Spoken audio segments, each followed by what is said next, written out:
Hello everyone, Nolan West here. Yesterday, Governor Walz announced new restrictions on restaurants, bars, and social gatherings to combat COVID-19. So let's cover what new restrictions that the governor is rolling out. First, bars and restaurants must end dine-in service by 10 p.m. And they still will be allowed to do takeout and delivery, but patrons will not be allowed in the building.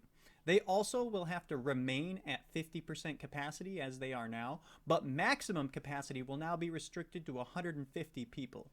And you'll no longer be allowed to sit at the bar or stand anywhere, for example, if you're playing pool or darts. And Governor Walz has said these new restrictions are specifically targeting 18 to 35-year-olds, and these restrictions will start Friday, November 13th. And second, we have wedding receptions and similar events. These will now have phased in attendance limits. So starting November 27th, there will be a 50-person limit. And after December 11th, that limit will go down to 25. And these events also will not be allowed after 10 p.m.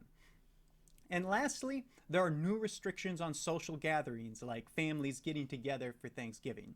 Right now, there was a 10-person limit on indoor gatherings and a 25-person limit on outdoor gatherings.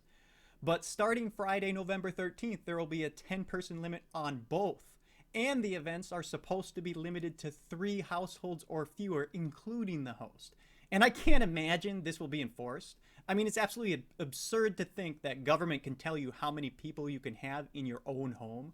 So if you're already planning a gathering, I wouldn't worry about the Governor Walz sending police to beat down your door. However, we do have rapidly rising COVID numbers here in Minnesota. And if you are in a vulnerable population like the elderly or those with pre-existing lung conditions, or if you have frequent contact with people in those populations, I do recommend taking precautions. I mean, you should. It is clear that healthy individuals have minimal risk of permanent harm from COVID, but those in vulnerable populations could die or at least have long-term permanent damage if they do end up contracting COVID.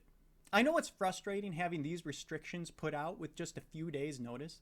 I mean, I learned them at the same time as everyone else because the governor isn't working with the legislature.